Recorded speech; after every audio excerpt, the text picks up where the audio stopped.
All right, Locker Room Philosophers fans, we are here with what episode is this? I think episode 15. He's right, 14 or 15. I don't know. We missed a couple because of the holidays, but we're back. So this Friday episode is Back not and going to. better than ever. Yeah, this Friday episode is not going to be an interview. It's just going to be me and Mike breaking some things down, some lessons from the mat again, some philosophy with Mike D, and kind of a year in review situation. So, Mike, how are we doing today? I know your neck's a little tweaked. Feeling better. I was able to train, so that makes life a little bit better. But There we yeah, go. the neck thing is going to be my lesson from the mat that we'll get to. All right. Well, there we go. Smooth segue. Let's hear about it. Well, all right, so for me, so my lesson from the mat kind of has to do with you know when things happen in life to go with the flow and don't resist things in a sense, and I'll break it down like this. So I was off the mats dealing with some things before, got healthy.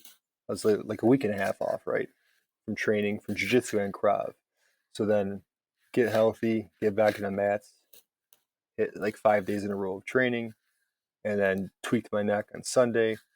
Um, Tweaked it in a way that was like, like it's you get sore, things get sore here and there, but it was like a tweak to where you're like, okay, this is something a little more serious, that Yeah. needs some attention and rest. So like after the 5 days, I was like, all right, now I got to rest and try to figure this out, right? And then you got to like let the inflammation settle and just see what's what and you know how bad it is, I guess. So so for me initially, I was like very frustrating because you're just getting over something before and you get back and then all of a sudden like something else happens and you're like, oh, I gotta miss time, which was 3 days only, and then I training, but training and just trying to train around the injury as much as I can, right? But to me it The, was the neck's a hard one to train around too. so That's hard, especially one that's why that's like always in there.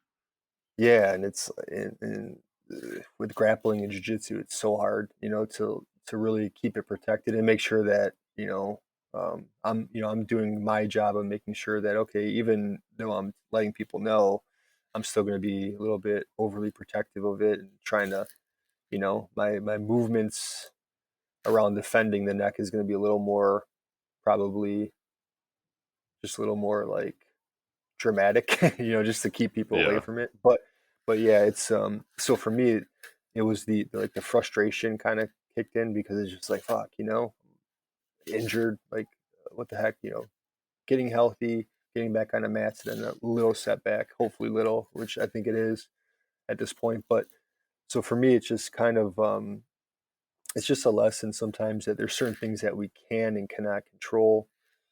Some of the things that we can't control in life, when they happen, it's just you got to see them for what they are, and then just kind of adjust and go with the flow of them, right? It doesn't mean like you have to, like, okay, I'm injured, I'm accepting the injury and not doing anything, but the injury's there, there's nothing, okay, that is evident, like there's an injury there, like it's not going to just, I'm not going to magically get better in an hour, so this is something.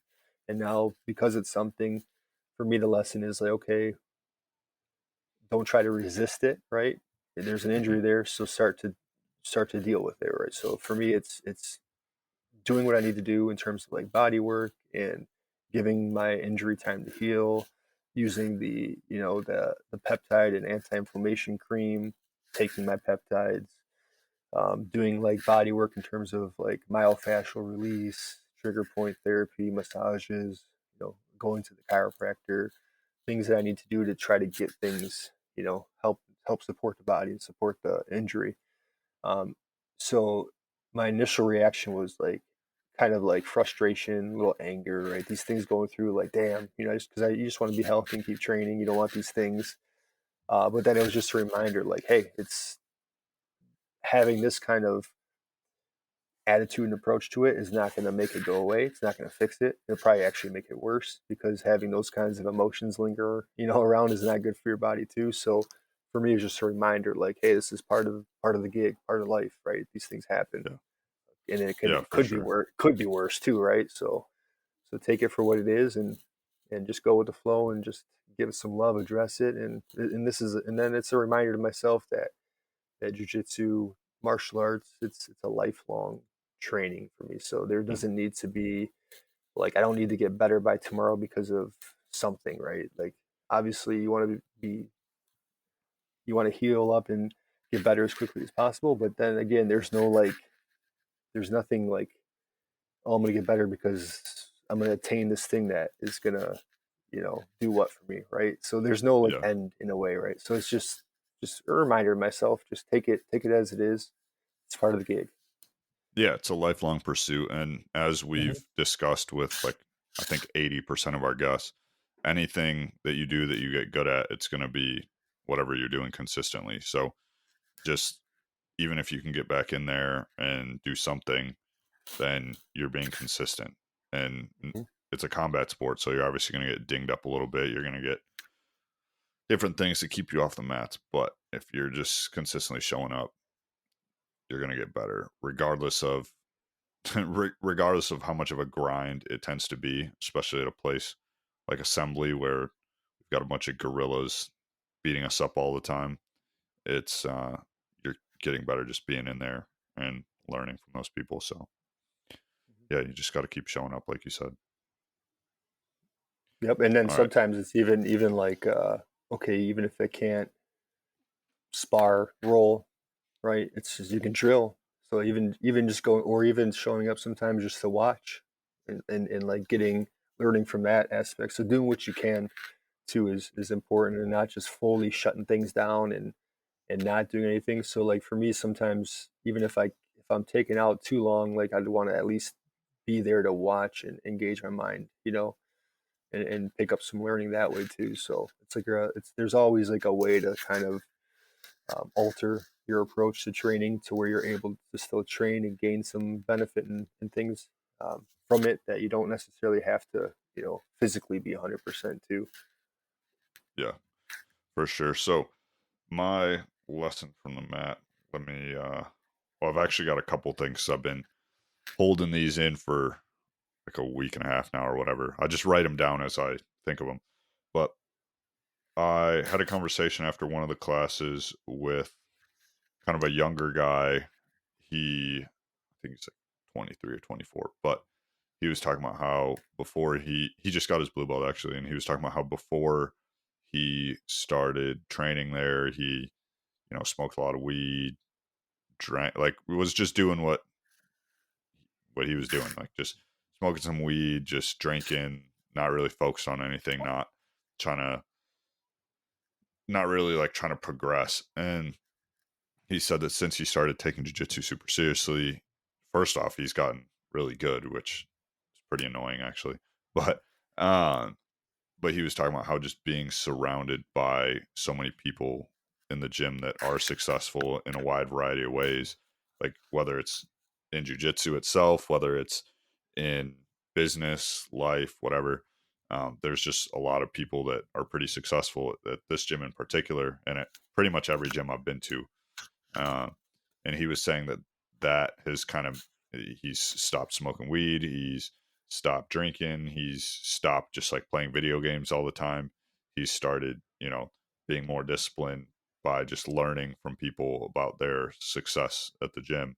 And he said that seeing all these people makes him, in his words, not want to be a piece of shit. So it, and they're not people that he would see in his normal day-to-day life, or not interact with in his normal day-to-day life, because he's 24 or whatever, and now he's frequently talking to you know millionaires who are in their 40s and have a bunch of kids and whatever. So it's, I guess the lesson there, this wasn't technically on the mats, but it was in the locker room, so we're getting our locker room philosophy on.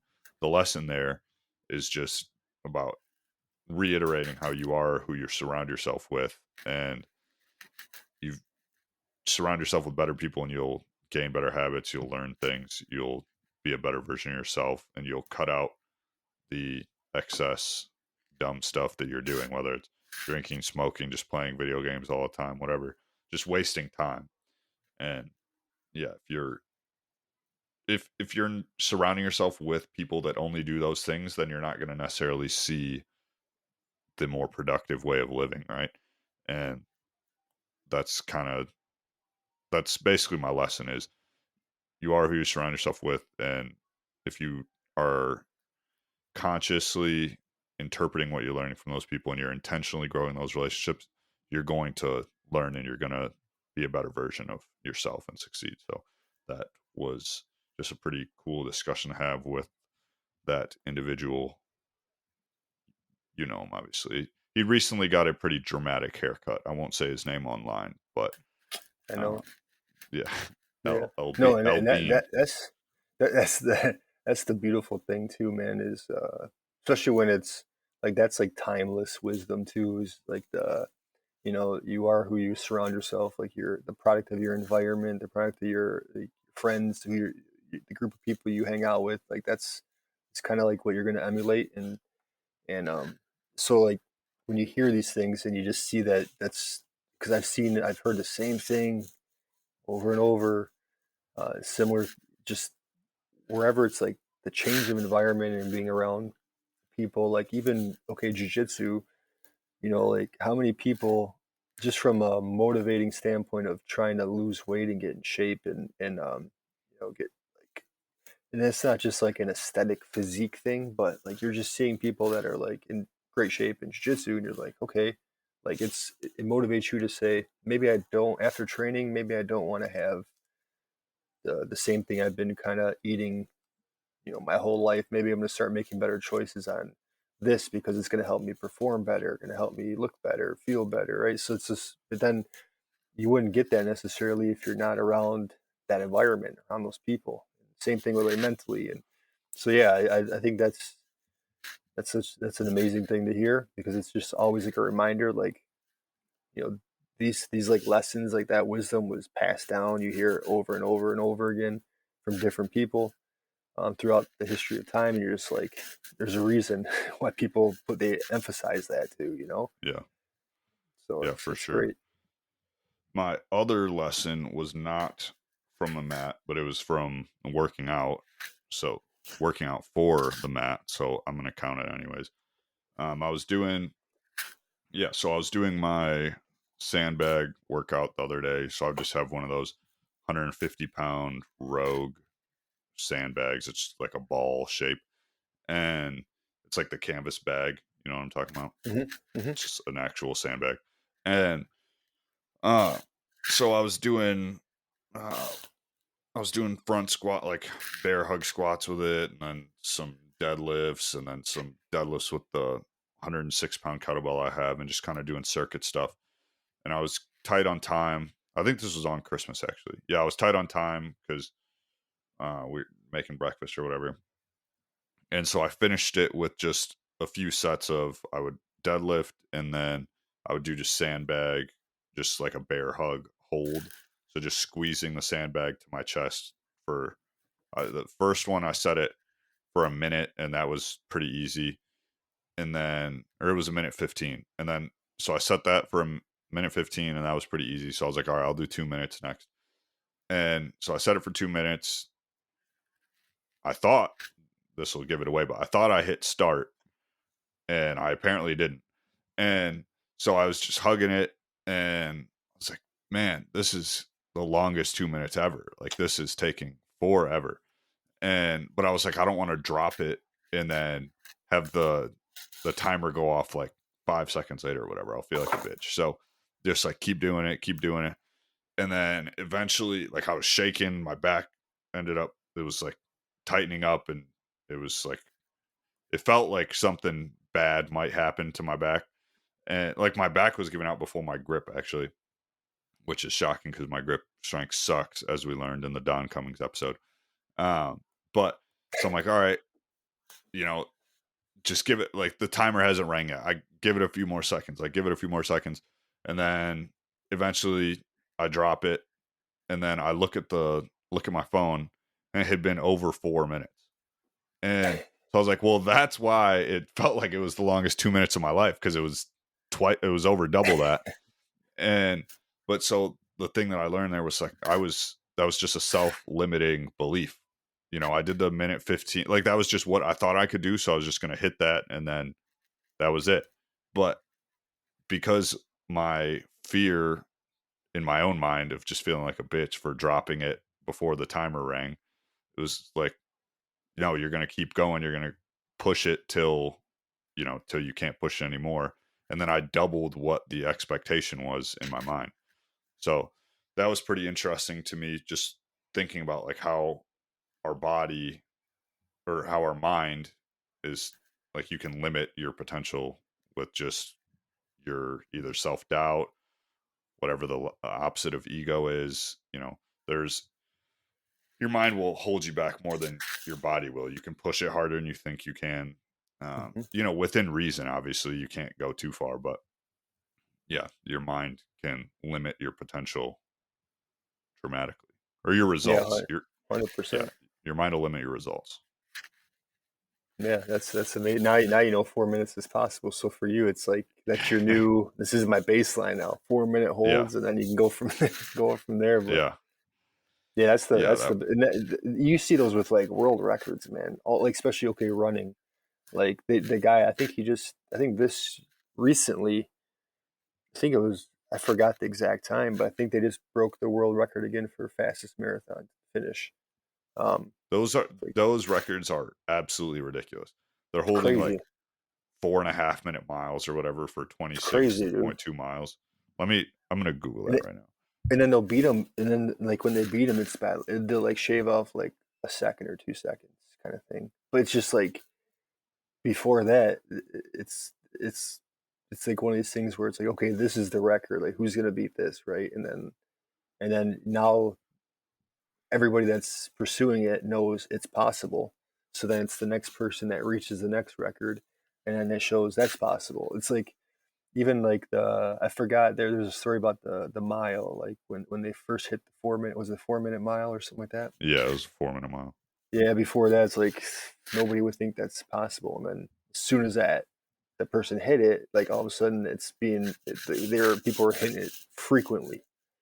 So it's just like one of Yeah. these things that shows people the possibilities in your mind that your So mind the can't necessarily record understand. the record that was just set was by Kevin Kiptum from Kenya for 2 hours, 0 minutes, and 35 seconds. That's a four Is that minute. New York? It was The New York Chicago. That's Marathon? a Chicago? Okay. 4 minute 36 second pace for It's 26.2 crazy. miles. It's Also, crazy. of the top 10, we've got five Kenyans, four Ethiopians, and one Tanzanian. So I don't know what they've got going on over there, but people are obviously pretty fast over there. If every single world record, or like the top 10 world record times, are from Even on the female side, that it's same same. region. The Yeah. So African nations. actually, from the female side, there's a little bit of diversity. We've got, let's see, the fastest is an Ethiopian with 2 minutes 11 seconds, 2:11:53. Then we've got uh, number two is from the Netherlands. So two Didn't know. hours and 11 minutes. Yeah. And then we've got two Kenyans, an Ethiopian, a British person, and then 6 through 10 are Ethiopians and Kenyans. But so there's What you said, British, and what was the other non-African? not Netherlands. Netherlands. Yeah, number two's a woman from the Netherlands, a Danish woman. I think that's what they're called, a Danish woman. So Vikings, Yeah, the yeah. Danes, Apparently The they can British run. woman definitely could be. I want to see who that is. It's just crazy, man. Yeah, these. I don't know. I don't know how. I don't know. It's just they're like they're genetically obviously there's something, but I don't know. It's just like they're just phenomenal. Like, I don't know. It's just mind blowing because I like going to some of these marathons and like watching them live and stuff. It's just I don't know, man. I'm like I don't understand how they can run. It's just there's like like this endless amount of they just run. There's no like there's just so much that goes like I'm just speaking from my own personal experience. I'm not a runner like a distance runner or anything like that, but like there's so much that goes into like your body, just like things like popping up and like, and you got to just give your body a lot of love for the body work and maintenance and recovery. And I'm just like, dude, I am not built to run. And I think that's like, there's some people that, right? There's like body types and things that Yeah.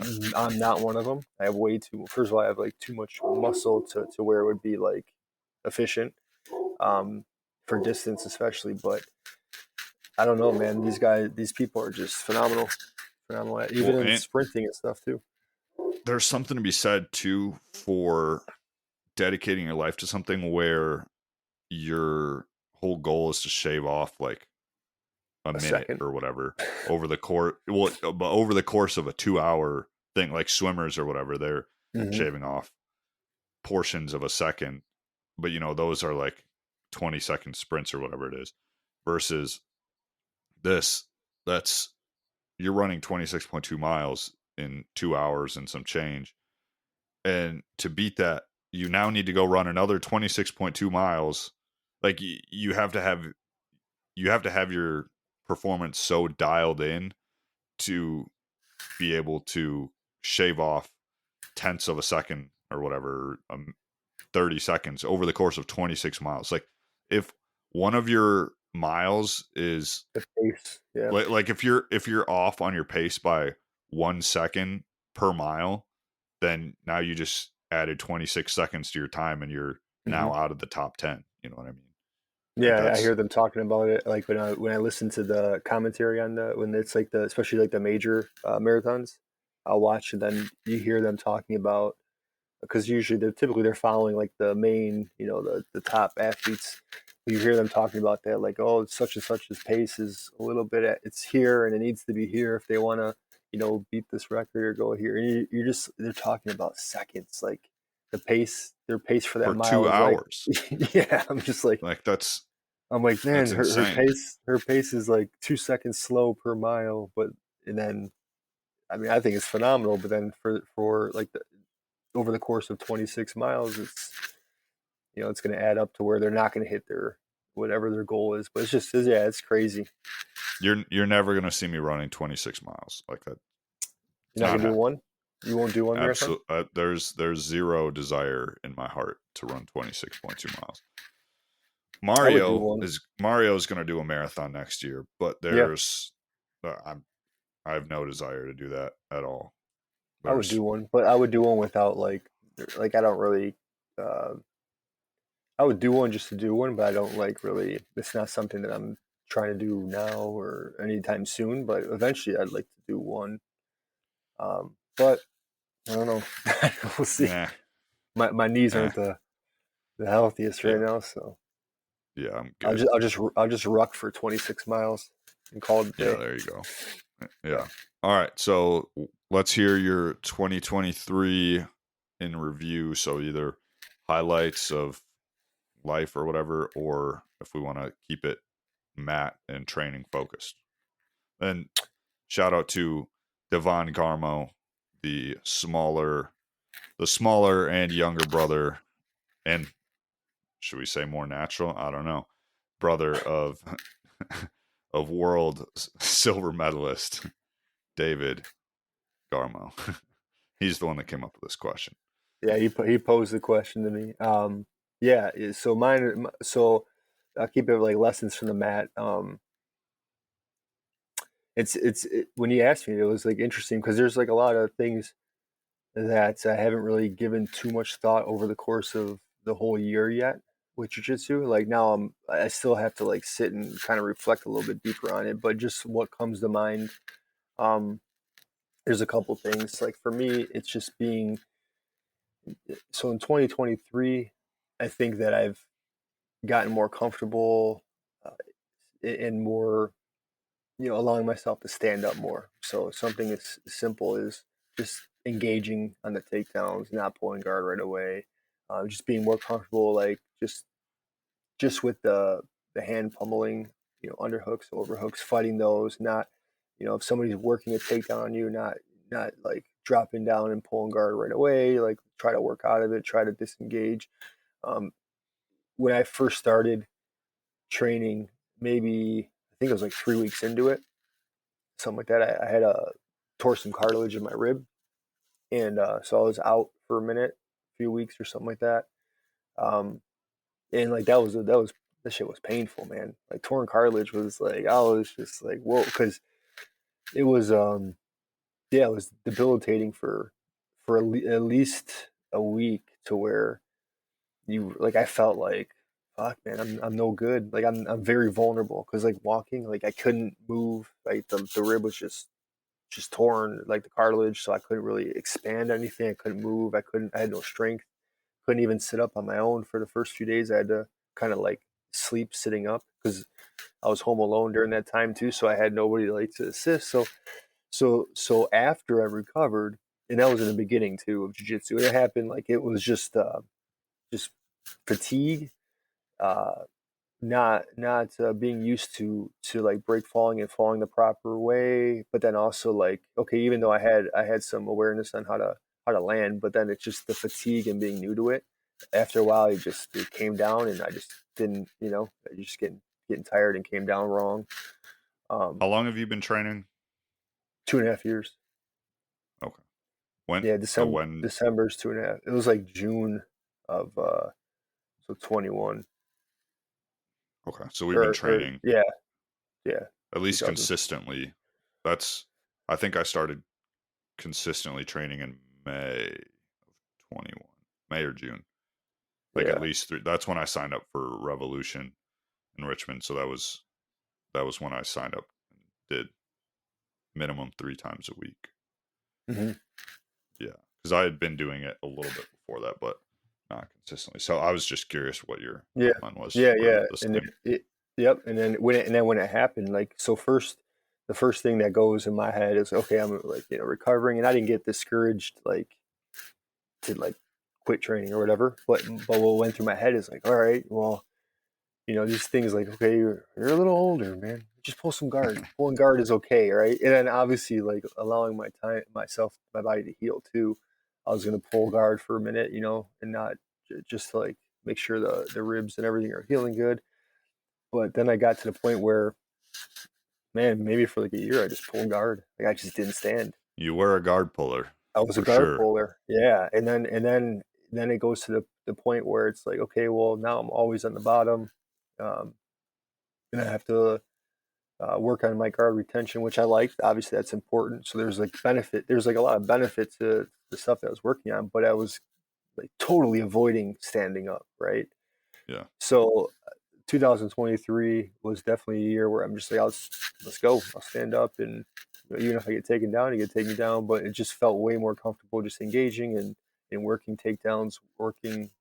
Even if somebody was able to whatever, even see. I mean, people are shooting a lot more now too at assembly. Like some of the guys that I've been training with, like the lower belts that them too, that you just see them like shooting in a lot more too. And then it's yeah, just like cool. I mean, if they get it, if I can't sprawl and I get taken down, I get taken down. So it's just like one of those things where mentally I had to like remind myself, don't avoid this because you got fucking hurt, right? Or don't avoid it because because maybe that injury gave you some kind of like lack of whatever, like confidence in something, or you don't want to get injured again. And it turned into this thing of where I avoided it for a minute for like a year. So that was like one big thing that for me, I'm down to start standing. Obviously not with my neck. I pulled some guard today, but yeah. So that was like a big one for me. And then inversions is just I'm terrible at inverting. We talk about it like I'm not, but just inverting more, and then kind of being open to the process of becoming comfortable inverting, however long it takes me, but just not like poo-pooing it and trying to like like because sometimes I'll catch myself like I'm not good at this, and then like but then is my approach and my intention with the training, is that going to be crap because I have this like mindset around not wanting to learn it or not being good at something. So how much am I really going to learn? Like how much am I going to be engaged with the move? Whereas like, okay, yeah. I'm not good at it. This is probably a very weak part of my game. So like, let's try to get better at it. So those two things are happy with like at least the amount. I guess a little bit of just how I've come along with those two things. Definitely, they both Mhm. need work for sure, but just being comfortable trying to do it. Even during rolls, like I'll invert more on the legs. Even though I'm not, again, like at least from like because I do like a lot of the what do you call it, the butterfly guard too. Like I'm trying to do, I utilize butterfly guard a lot now. Try to get the butterfly guard, and then from there I'll invert and try to like make my way to the legs. So where before I would never really do that unless gi made it easier. Like I would do it when I was doing gi a lot more because you have the gi to like climb. So I would like Yeah, do like this. So the gi kind of helped me make up for my lack of like movement and mobility in that position. But yeah, so those are the two things that I'd say I'm happy with the progress so far. for sure. For me, I would say first off, just I like definitely before. I mean, I got promoted this year, so like in the middle of this year. Um, but so in 2022, and then kind of up till probably around the promotion time, I, you know, I would liberally roll with people that were worse than me. And, just partially because it was like, let me, how I justified it to myself was, I'm going to just, like, I'm going to work on things. So I'm going to go with somebody whose defense isn't as good. So, like, I'm going to try and perfect a couple things. And that just, that just kind of sets you up for failure. So one of the things that I'm getting better at is just not being scared of, not maybe not scared is the right word, but not avoiding roles where I'm just going to get beat up. Like Shackelford's beating me up all the time. Alex Barrett, like there's a lot of people that are just always just wiping the floor with me, and it's like that's fine. I'm learning from each thing. Like I'm getting a little better. Maybe instead of getting tapped 4 times this time, it'll be 3 or whatever. Like like redefining what winning is a little bit. Um, Mm-hmm. just all right. Maybe this time Shackelford's not going to Texas Cloverleaf me 3 times. Like I know that's what he's going for, so I'll, try and avoid avoid it and make it happen just twice or whatever. Um, he well, he doesn't listen to this anyway, so he won't take this as a challenge. But, um, We'll clip this part out and do a promo. yeah. But then another thing, um, when you were talking, it reminded me of this. Just trying to get at least a couple things that I'm like pretty good at. So far, it's just been one is that Kimura is just like, all right, let me figure out Everybody something. knows that Kimura now. But yeah, so Everybody knows you want to do this Kimura. but so my goal was like, let me get an attack that like I can rely on pretty reliably. Um, let me get pretty decent at one thing. So in my case, it's that north south Kimura, and the reason I was focusing on that was partially for work because that one's pretty relevant for taking somebody into custody, but also so that was one thing, just getting like a that's one thing that I'm proud of is just getting something where it's like a pretty decent attack that people I can at least have people a little threatened by it pretty consistently. And then um yeah, I mean that was pretty much my main one. Is just getting like something that's pretty decent and yeah, getting smashed a lot. So that's maybe in 2024 I'll do a little more smashing. But but the thing is too, like I don't want to roll with people that are worse than me that much. Sometimes you do need to do that, but just learning from people that are beating you up is something that I've definitely done a lot of this year. And Yeah, I this love is that part of it. Rolling with like because that's like same with me in the beginning. It was always like from a mirror to, I mean, Pap. I mean, there's always people that are better, and it just it helps. I don't know. It really. I feel like there's an element to, even though like they know way more and they're way better. There's like an element to it that it flows a little bit better. Even though my lack of jujitsu skill is evident, like I feel like there's still some jujitsu being played, right? Where it's like Mm. if I roll with somebody that's maybe not as good, or newer in general to the thing, that's where I think we talked about it before. That's where I feel like I get stuck in this. Like I just feel like it's just not harder, but there's just like an anti jujitsu part of it that doesn't Yeah. play into it, you know. So it makes it a little Yeah. bit harder. What are you going to focus on in 2024? So I was going to ask you, to your point that you just made at the second part of it is, so for me it's going to start, it's going to be leg locks. So I want to start like focusing on the legs now and start attack, because now I'm, you know, chokes obviously, arm bars and kimuras.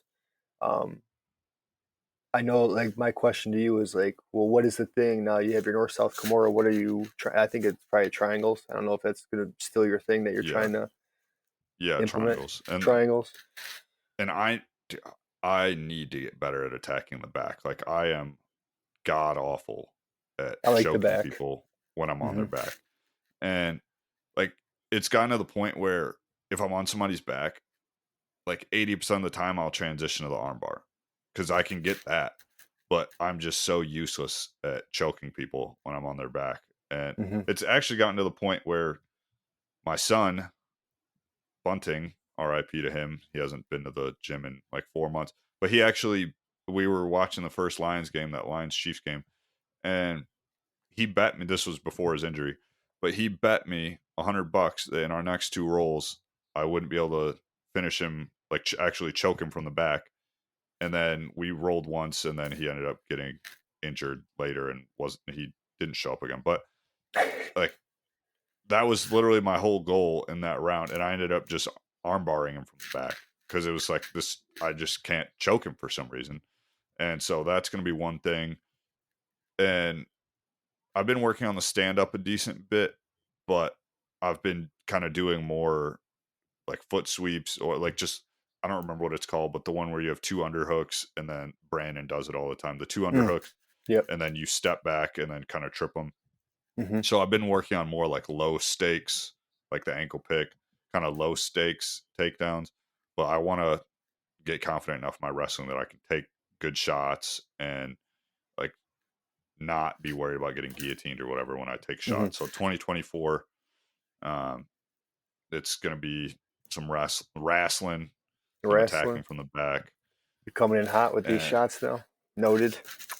Yeah. but see, part of it too is I'm so like I'm not good at them, which is why it's a goal.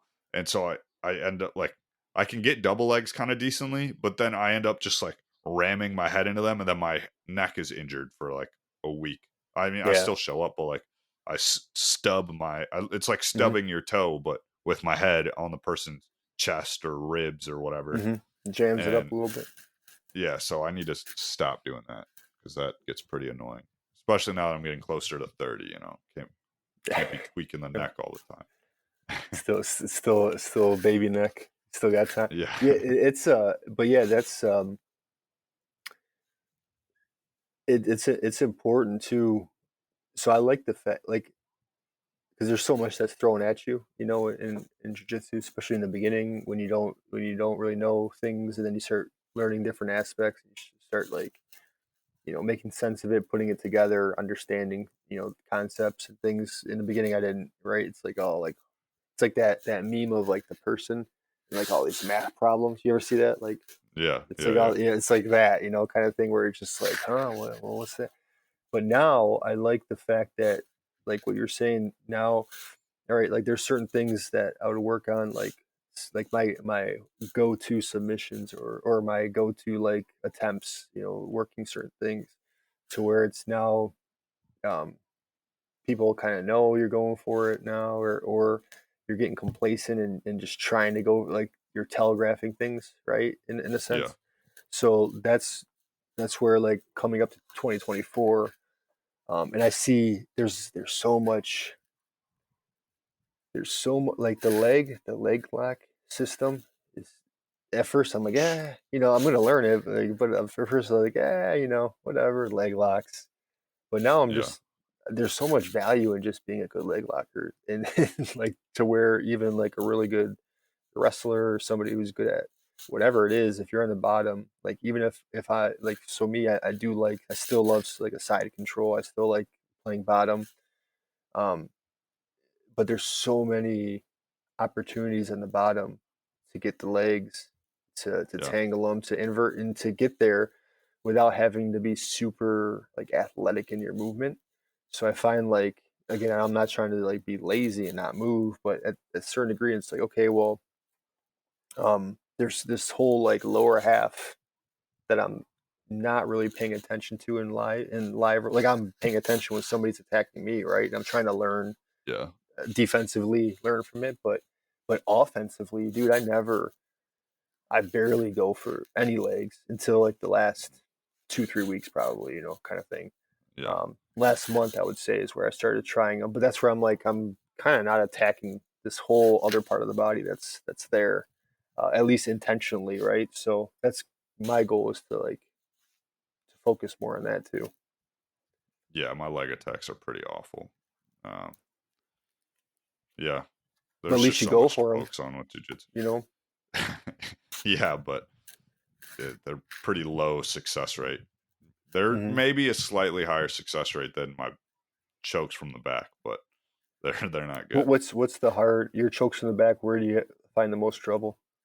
Is it just getting under the neck, like the fighting, like trying to, you know, whatever Just side you're on, trying to pummel under the just a neck? hit. And I suck at hand fighting for whatever reason, and then I should be able to body triangle a lot better than I can, but I'm pretty inflexible, and so I got like people end up kind of getting out of the hooks, and then now like they slide off, and then which is kind of what leads me to the arm bars. I've actually been coming up into the north south Kimura from there, just because people end up sliding out to the other side. Uh, but it's just like that's one good thing about that's what I do like about the back, is there is that we went over. Brandon had a whole series on it too. Remember that whole transition from the yeah, back to like mount to side? I mean, there's like that hmm whole thing. So if you're losing it, like you can just flow with it and go with it, and there's still like so much that you can attack well, from. and I think that's part of my problem is I feel that I feel that I'm losing it, so then I'll just bail and Gotcha. transition to something else. Instead of So I don't retaining, I yeah, don't like fight to retain it. Yeah, so I just need to get better. Like if if any like if they start to get rid of the hook, then I'll just kick the leg over and go for the armbar. Like pretty much every time. Um, yeah, the body lock. so If you figure four, that'd be huge, because man, like, so there's three. Um, I mean, there's more than this, I'm sure. I'm just saying the three guys that I consistently roll with, in the sense that like their body locks, like when they get them on, like, okay, like Tanner, Aaron, and Shackelford, yeah, they have really good body locks, and they have, and Aaron's got shorter legs too. I mean, compared to like he's he even can me, put his feet he can put his feet behind his head though. So he's yeah. very very It's flexible just, and it's in amazing that because realm. he's the best, in terms of like making you suffer with the body lock. Just the body lock itself, he knows, he gets it on, but then he adjusts to where it's perfectly. It goes a little bit higher where it needs to be, to where it fucking sucks. Um, Yeah. He and climbs up the body super well yeah, too. So he yes, gets it yes, around like your floating ribs and then yes. Those are you're the just ones cooked. that's where the cartilage got torn. So that's like, as soon as he hits it, that's like, it gets spicy. But yeah, that's those guys. But once those three guys, like when they successfully like lock in that body lock, I'm like, even if they're taking a little bit longer to get the choke in, I'm not going anywhere. It's so hard to fight that thing because it's so solid. So I think that's a Yeah. really good thing, especially if you have longer legs. It'd be a really nice thing to add for control purposes. Yeah. Yeah, so we'll see, but it's a journey. So we'll see what happens. But let's segue this into philosophy with Mike D. What you got for All us right, today? let me see what I got. We have some philosophy. Today is going to be Seneca. All right. Ooh, all right. right, so let's see here. Okay, so today's philosophy, it's going to be the day in review. So this is from Seneca in his Moral Letters, and the quote is, "I will keep constant watch over myself, and most usefully will put each day up for review.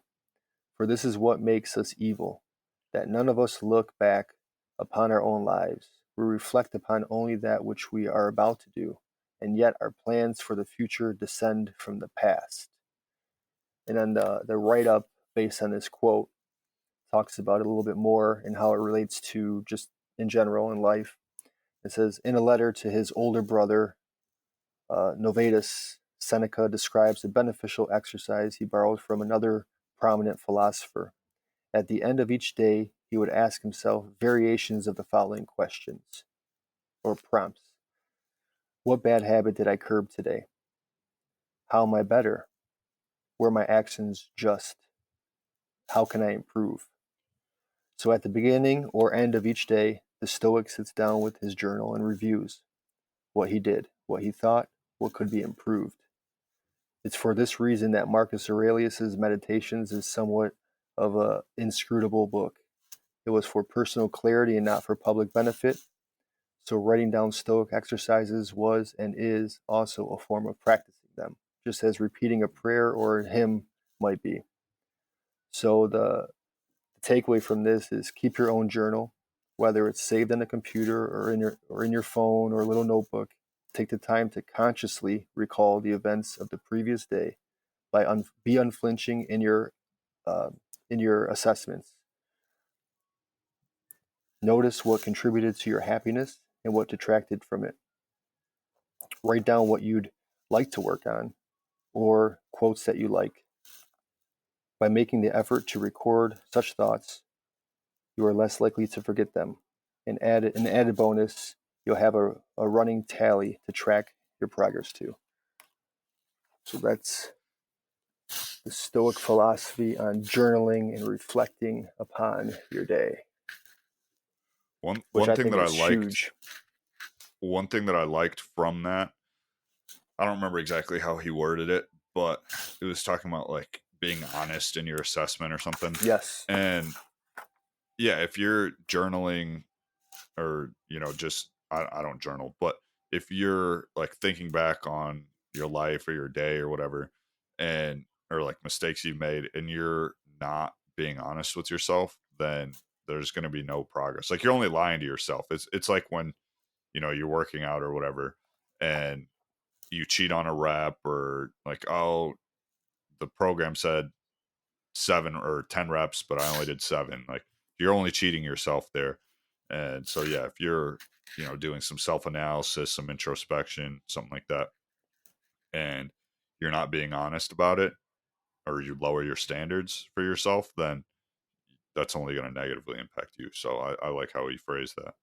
Yeah, and that's so crucial. I mean, if you're not honest with yourself, how can you be honest in general with anybody else? Because like the thing is especially when you're reviewing, kind of going over your day, like you know, like to his point, you want to be brutally honest with yourself. No filter, right? And not even trying to, not even you keep yourself from trying to format things, trying to filter things, and just let it go, right?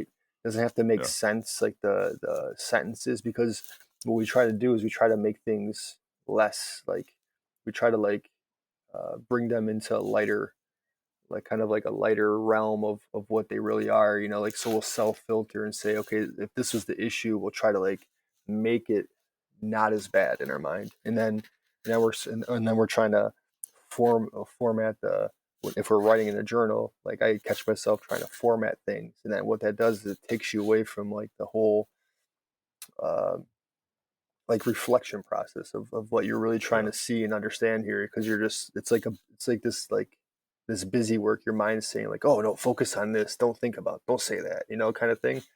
So Yeah. yeah, it's important and then it's your own journal, right? It's like that's where you should be. I mean, the most honest and the most raw, right? Not unedited, raw, real, authentic, and then it Yeah. helps you show up that way in life too. Who published it was Marcus Aurelius, right? It was his from meditations. for meditations. That Yeah, was and like a journal. his own journal. Yeah, it wasn't. It was But never yeah, intended to be a book for people. did he publish it or was it published after his death? Do you know? After, yeah, after his death for sure. Damn. So Yeah, somebody when they just went. Somebody they just went went through and his found journal. his journal. Yeah, Yeah, exactly. that's So kind of messed someone up. might find Carlos Taylor's meditations They won't be 1,000 years too from now. impressed. That's where you gotta They won't like be too impressed. when you get older, just bury it in the ground somewhere. So if it gets excavated, hundreds of years later, they'll be like, "Oh, who's this guy? It's Carlos They probably won't Taylor." even be able to read it, this handwriting of mine, but that'll work out. Yeah. But all right, that wraps up this episode today. I hope people got some value out of that. Do some self-reflection. If you don't self-reflect, you're not going to make any progress, or at least that's not true. You won't make as much progress because you won't know your shortcomings. I've definitely noticed that, especially these last like 6 months. I've been trying to get a little more introspective and learn a little bit more from my mistakes or my successes, whatever. A lot more mistakes than successes. But if we focus on that, then we can make more progress. So, yeah, that wraps this episode up. Episode 14 or 15, I don't know. But coming at you live from everywhere that you get your podcast. Thank you, Mike. Yes, sir. Thank you, Carlos. This is the last of 2023's recording, so the next one would be in 2024. So happy New Year We to got you some. as well. We got some Yeah, big we got plans coming in 2024. We got some yep, hitters. some good guests in the pipeline and good ideas that are coming up. So Hell I'm yeah. ready. All right. All right, man. I'll see you.